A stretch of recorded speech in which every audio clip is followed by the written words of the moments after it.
بسم اللہ الرحمن الرحیم وصلی اللہ علی نبی الکریم رب اشرح لی صدری ویسر لی امری واحلل عقدۃ من لسانی یفقہوا قولی۔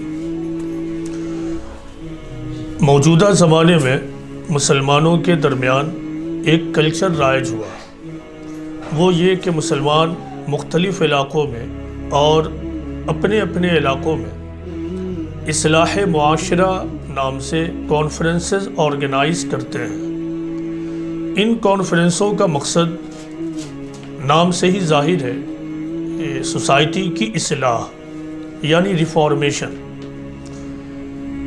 مگر پچھلی ایک صدی کی تاریخ کو اٹھا کر دیکھ لیجئے تو ہم یہ پاتے ہیں کہ ان اصلاح معاشرہ کانفرنسز کے جو نتائج جس اسکیل میں آنے چاہیے وہ نہیں آ پائے۔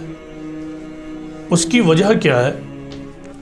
اس کے پیچھے بہت ساری وجوہات ہو سکتی ہیں اور بہت سارے فیکٹرز ہیں۔ دو تین باتیں میں نے غور کیا تو پایا۔ کل ہی میں نے ایک اصلاح معاشرہ کانفرنس میں شرکت کی۔ میں نے ایک عجیب و غریب منظر دیکھا۔ دیکھیے، ہوتا یہ ہے کہ عام طور سے جو لوگ اصلاح معاشرہ کانفرنس میں آتے ہیں، میرا تجربہ یہ ہے کہ انہیں نہیں معلوم ہے کہ جس علاقے میں وہ کانفرنس کر رہے ہیں یا اصلاح معاشرہ کے نام سے جو کانفرنس کر رہے ہیں، تو اصل مسئلہ کیا ہے، کہاں پر ایڈریس کرنا ہے، وہ کون سی بنیادی چیزیں ہیں جن کو لے کر معاشرے کے درمیان بات چیت کرنی ہے۔ دوسری بات یہ ہے کہ جو لوگ پہنچتے ہیں اسٹیجز پر وہ عام طور سے انسنسیئر اور غیر سنجیدہ ہوتے ہیں۔ مثال کے طور پر ایک اسپیکر اسٹیج سے بات کر رہا ہوتا ہے، اس ایک اسپیکر کے علاوہ بہت سارے لوگ اسٹیج پر بیٹھے ہوئے ہوتے ہیں۔ عام طور سے یہ دیکھنے کو ملتا ہے کہ مقرر کے علاوہ جو بقیہ لوگ اسٹیج پر ہوتے ہیں وہ الگ الگ حرکتیں کرتے رہتے ہیں۔ کوئی موبائل یوز کرتا رہتا ہے، کوئی دو آدمی مل کر اسٹیج ہی پر گفتگو کر رہا ہوتا ہے، اس طرح کی اور دوسری بہت ساری انسنسیئر ایکٹیویٹی۔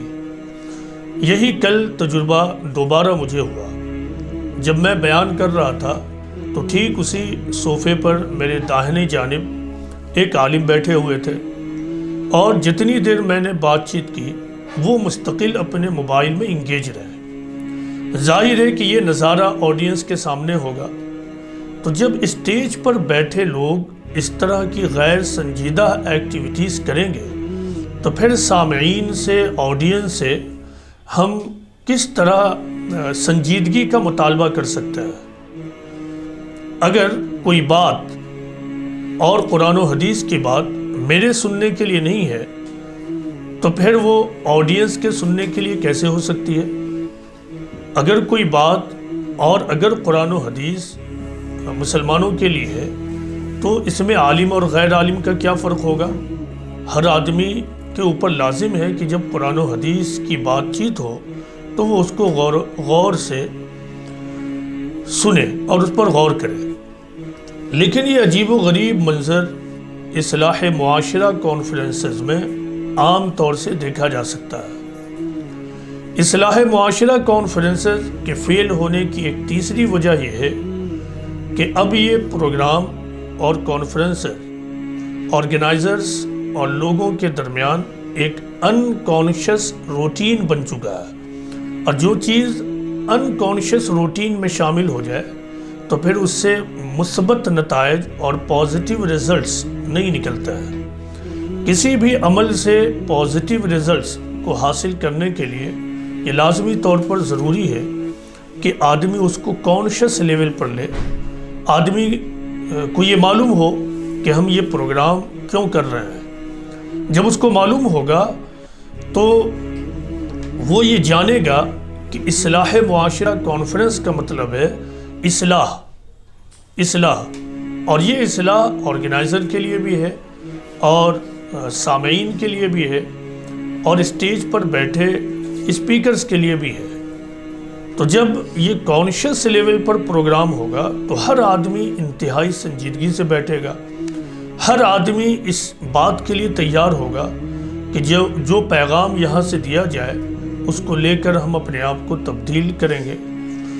کل تو میں نے اصلاح معاشرہ کانفرنس میں ایک اور عجیب و غریب منظر دیکھا کہ جو اینکر صاحب تھے وہ اسٹیج سے اچانک اترتے ہیں اور اس کے بعد کہیں جاتے ہیں اور پان کھا کر پھر وہی اسٹیج کے قریب آ کر بیٹھ جاتے ہیں اور مستقل وہ پان کو چباتے رہتے ہیں۔ اب غور کیجئے کہ یہ کتنی غیر سنجیدگی والی ایکٹیویٹی ہے، اور اس طرح کا ہم عمل کر کر یہ سمجھتے ہیں کہ ہم نے اصلاح معاشرہ کانفرنس کر لیا۔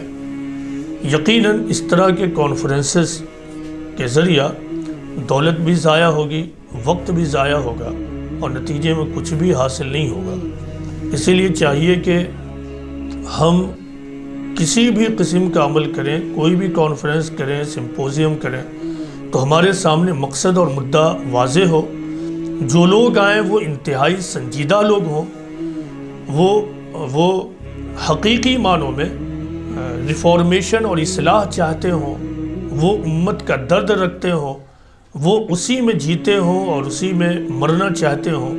ایسے لوگوں کو ڈھونڈ کر لایا جائے جو حقیقی معنوں میں سوسائٹی میں چینج چاہتے ہوں، جو امت کا درد رکھتے ہوں۔